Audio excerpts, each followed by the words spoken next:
The South Wenatchee Coach Conversation brought to you by Becker Hardware and Dave's Collision Shop, where with South Wind co-head coach Carter Wenthold last week made the trip to Nashville Plainfield. Unfortunately, just one of those nights that things just didn't go your way, Carter, as your team lost 42-14. What were your takeaways from last Friday night? Well, got to do a better job on offense. We were just not able to get anything going on our offensive side that night. We weren't able to establish the run game. Give credit to the NP though. Their defensive line was really tough and they were really hard to move off the ball. And their linebackers are really aggressive and they floated the ball really well. And their secondary was very good at covering our wide receivers and they're really good in run support. So all around, a really good defense that we were going against. A lot of seniors on that team, a very experienced team, and they showed that. And ultimately, we just got to do a better job of coming out and trying to establish who we are and just play with better pad leverage and just execute better. And ultimately, I thought in the second half we were able to get some things going, rotating some guys in at the wide receiver position, mixing in the run as well, mixing in some jet sweeps, some intermediate passes, um, some runs to the edges. We were able to find some success in the second half with our offense, and so we took away that we can do different things with multiple different guys in different spots, and we moved some guys around too, which was good to see and get them more experience in positions maybe they haven't played a whole lot at this season or even haven't played at all, and was able to see some good things out of those guys, whether it was playing at running back or wide receiver. Saw some good things there. Defensively, I thought we played pretty well for the first half. It was a 7-0 game after the first quarter. It was 7-0 midway through the second quarter, and we gave up a deep pass play to set up their second touchdown.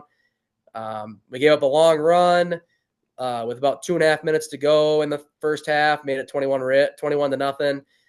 We fumbled on our first play from scrimmage after that, and gave them the ball in our red zone and gave them a 27-0 lead.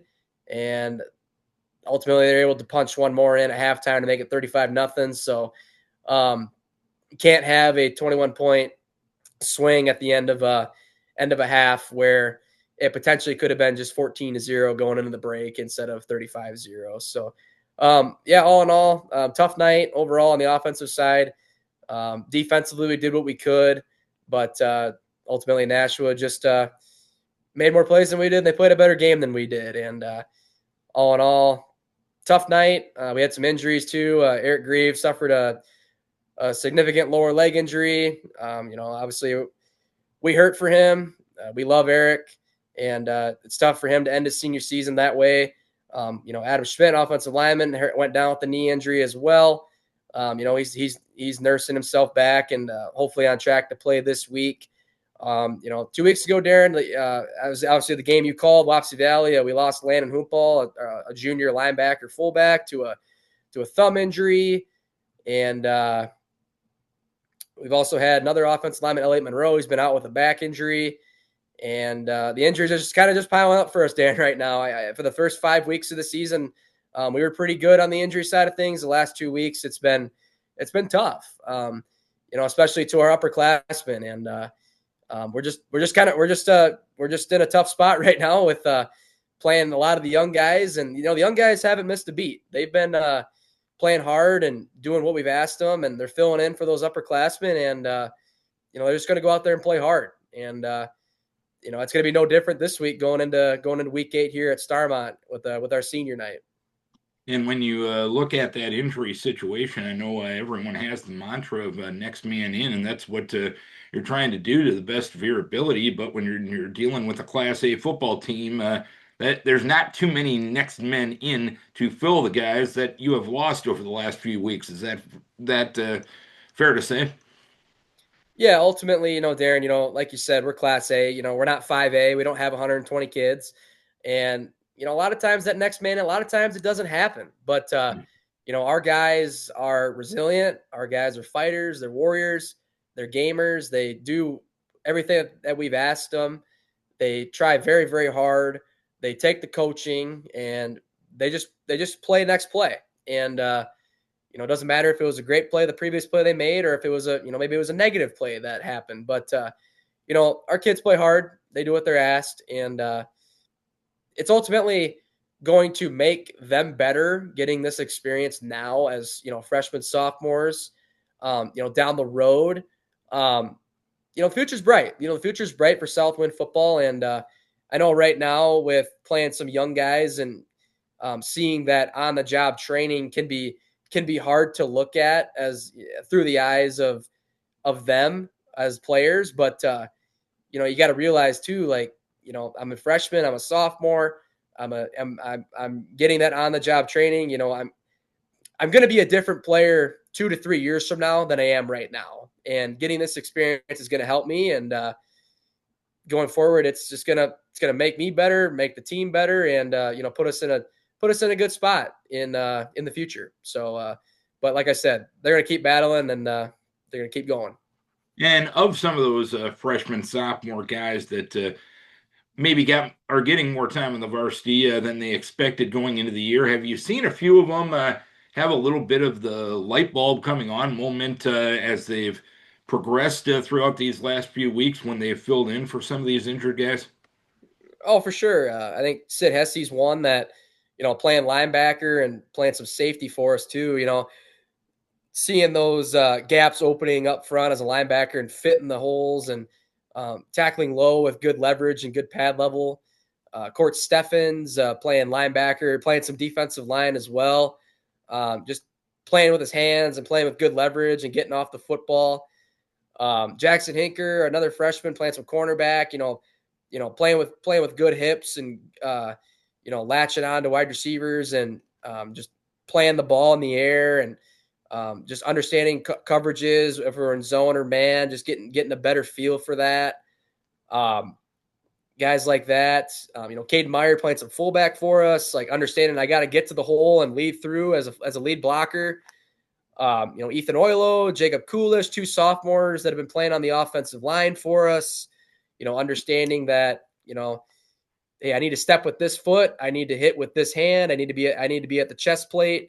Moving my feet, getting in front of guys, walling guys off, just overall getting those guys better, getting those that experience is making them better, like I had said, and they're having those moments of this is why I step with this foot, this is why I do this is why I do that, and this is how I prepare for this and what I should do, and overall couldn't be more happy for them, and they're doing everything we asked, Aaron, and we're happy. We're excited for them, and we know that they're going to give it their all. But big picture, you guys have played well enough and gotten enough results this year that you put yourself in a position here in week number 8 to have something to play for. I know you want to go out and do the best you can and get that result this Friday night, but just putting yourselves in a position to make week 8 meaningful, how big of an accomplishment was that? Oh, it's big. Obviously, when you get your schedule back in March and you look at who's in your district, who's on your schedule, and you understand that, hey, we got 7 teams in our district, only 4 are going to get in. We expect to be one of those 4. And, our kids believe that and our kids want that. And, having that opportunity to play on your home field and on our senior night and be able to clinch a playoff spot at home is, it's great. And but we know that we got to go out and execute and go out and play with a lot of confidence, a lot of energy, and focus on Starmont and take away the things that they do well, and ultimately just go out there and have a lot of fun and do your job and make things happen and go out there and execute to get us that 9th game. And the Stars coming to town this Friday night, as you mentioned. What challenges do they present? Well, they got a really good, talented running back in number 6, Jack Toll. He was actually their quarterback to start the year, Darren. They were more of a spread team in the first half of the year, and they changed that up. And now they're under center. They're running split back with 2 running backs. They are running the football a lot more, and they like to just hang their hat on the run. And ultimately, we got to do a good job of filling our gaps, and we got to do a good job getting downhill and tackling their running backs, Jack Toll and Also, number 35 is another back that we'll give the ball to. And we got to be disciplined too on the back end. They're going to take play action shots and they might take some deep shots. So all around, we got to do our job and be able to take away their running game and limit number 6. Defensively, they've tried multiple things. They've tried they've played even front defense. They played odd front defenses. They mixed up their coverages.